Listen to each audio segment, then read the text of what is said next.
the Aras, Arpine, Kalina, and Mary talked about the problems of trust in business as they relate to the customers.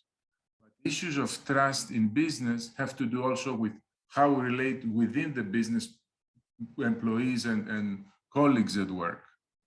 So Maria, Rosa, Victoria, and Jacob will addressing this issue using the Uber case as a launch for our thought. And as they say, getting a preferred job might be challenging sometimes, and getting a job in an environment that is trustworthy is not easy either. The presenters of the topic will talk about the Uber case, as I said, and how this cooperation failed, and any cooperation can fail in creating a trusting environment. So what employees can do and what companies get the trust going again. Maria, Rosa, Victoria. Beautiful. The microphone is yours. Thank you so much for the introduction. Let me quickly share the slides with you.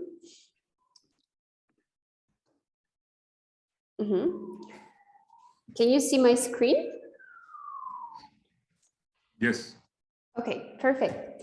So good evening, everyone, again, and thank you so much for joining the conference. As our professor already told, we're going to present trust in the workplace. It's our team. It's me, Maria, Victoria, Jacob, and Rosie, and I'm pretty sure you can guess the order. As you guys all know, we had the opportunity yesterday to talk about the trust in the family and relationship. So you had 8 hours for spending your trust there.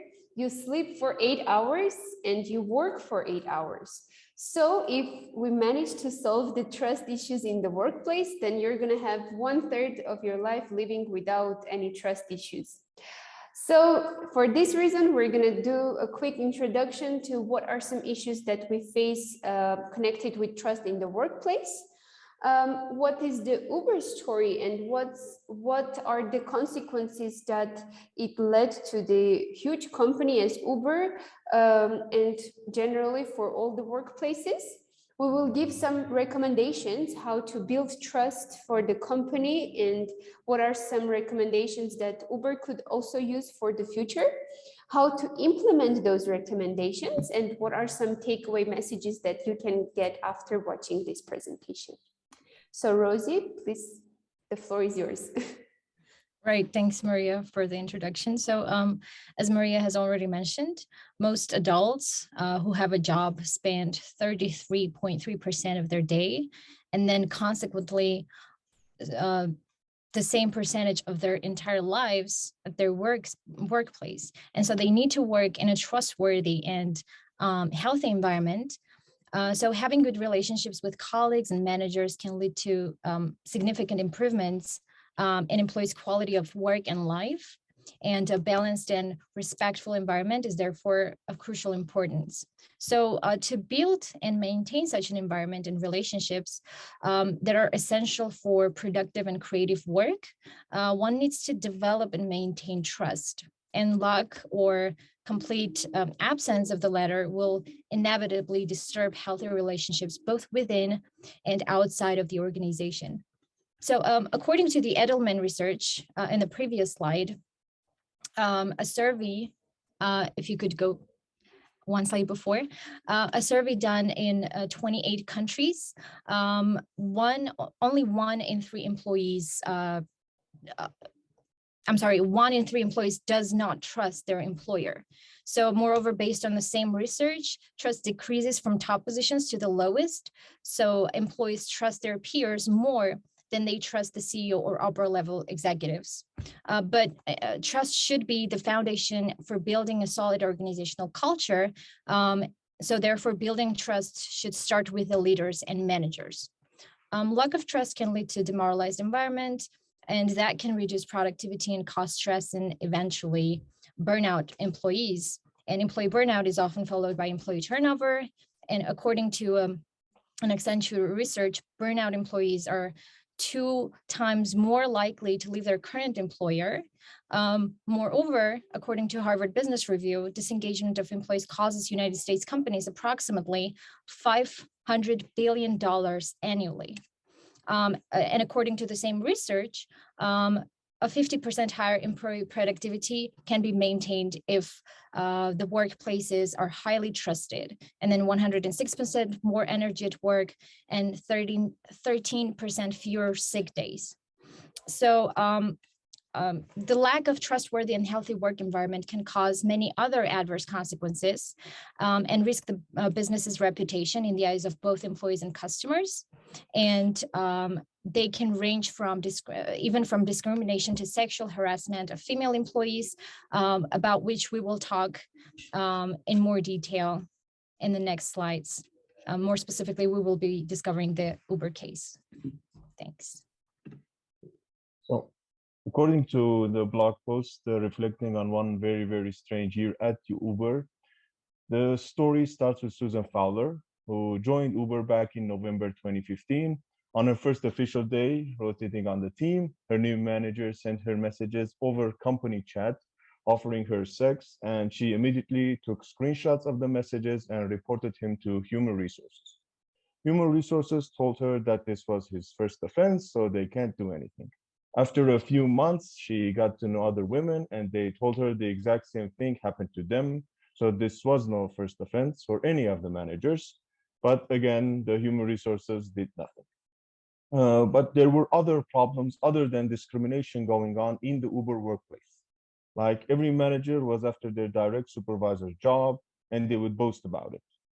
So Fowler wanted to transfer to another team, but her transfer got refused so many times for ridiculous reasons.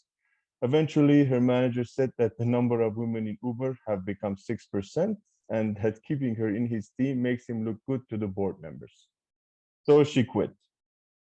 All this workplace mistrust between employees, managers, and human resources will lead to serious consequences.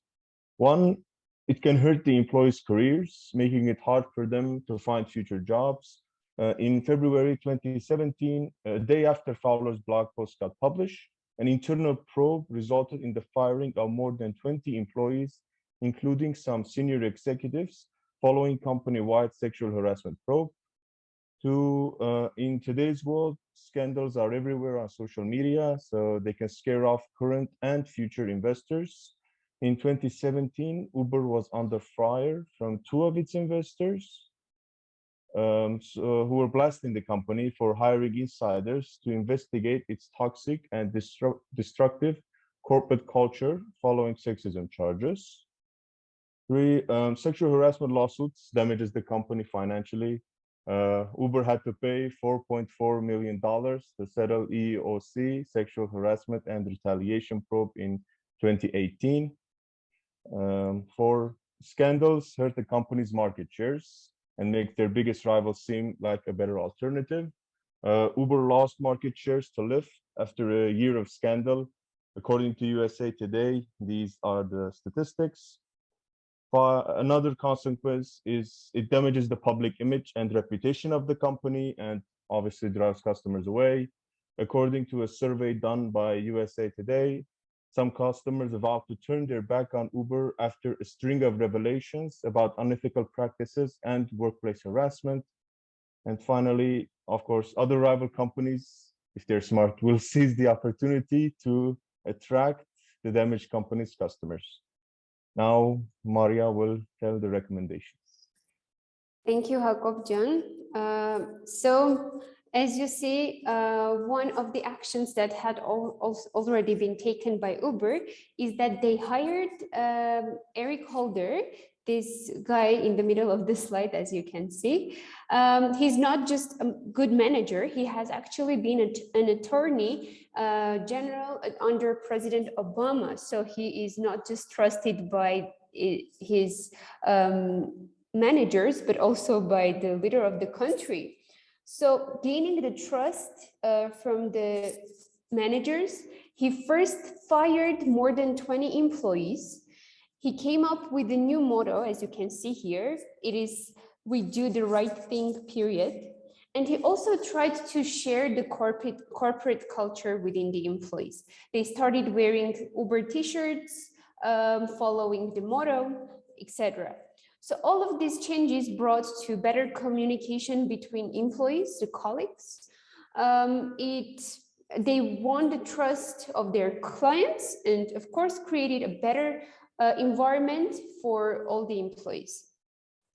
But it is always good to build the trust in the beginning of the creation of the company rather than break it and then rebuild it. So it's better to start with integrating the feedback culture. So with the feedback culture, you always know what your people want and what they're lacking. It's always good to have a fresh representation of the company, to have well-educated leaders and managers, and of course, to have a well-designed company benefits. And once having this all, we will lead our company to have a healthier environment, therefore providing healthier, better services. We will have better relationship, changed perception of the customers, and a balanced mental state and well-being of the employees. So everything would be created with the trust on the top of it. So now Victoria will tell you, of course, how to implement these recommendations. Victoria? Thank you, Maria. So as we saw, there are many possible approaches of how to strengthen trust in a workplace. However, the huge part is the effective implementation of those ideas. For every solution, there could be several actions needed to take. So let us go through each idea and suggest an implementation plan for it. Firstly, we suggest a speak-up platform and feedback platform for the employees. This kind of act could help employees to realize that they can be heard and their problems can be solved. Usually, people might feel embarrassed or ashamed of telling their personal stories.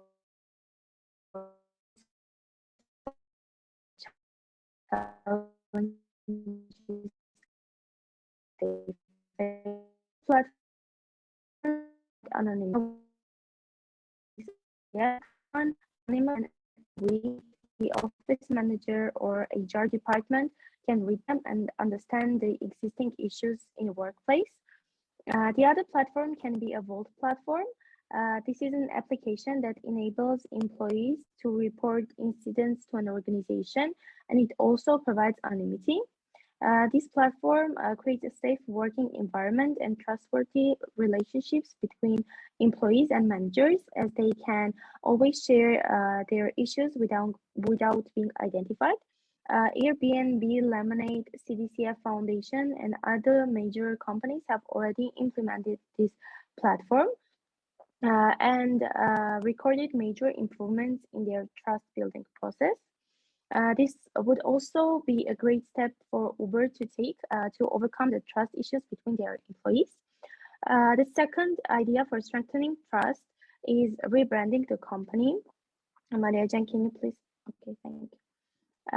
By updating motto, logo, values, and objectives, and it should be inspirational in a way that will focus everyone around the same goal. Moreover, it will reflect trust. They could also change their logo according to that motto and conduct advertising campaigns by showing their newly created friendly and healthy working atmosphere. And in its turn will positively affect the future workers. In the case of Uber, the company has already made the first step by changing their, no, the previous slide, please. Uber has already made the first step by changing their motto. However, it would be beneficial to change the black Uber logo that most people associate it with. We have suggested several ways of Uber logos, as you can see. So in this way, the customers will change their opinion and gradually rebuild their trust. So the third idea is spending quality time together. First and foremost, it can be conducting through team building activities such as small trips during weekends, accompanied by games, group work, and united spirit. Those kind of activities will increase the desire of workers to do something together as a group for the same purpose, to get to know each other personally and professionally, to help each other, and eventually to trust each other. Also, besides those relatively small, bigger activities, it is also encouraged to often conduct office lunches together and small gatherings. Moreover, in the case of Uber, it would be beneficial to provide an opportunity for Uber drivers to exchange and have an experience in another country. This method enables drivers to widen their horizon and to get to know other employees of the same company. Right, just to sum up everything that we've been talking about so far, trust is an essential factor for a healthy and productive work environment, and lack of trust can cause, as we could see from the Uber case, can cause significant internal and external damage to the organization. So bringing various examples of the trust-breaking problems and their inevitable consequences, we diagnosed how Uber's lawsuits and harassment cases caused distrust in their workplace. So as we can see, trust is really important, and we should build trust in the beginning. It should be the foundation of the organization. Thank you. If you got any questions, we'll be happy to answer. Thank you. Thank you.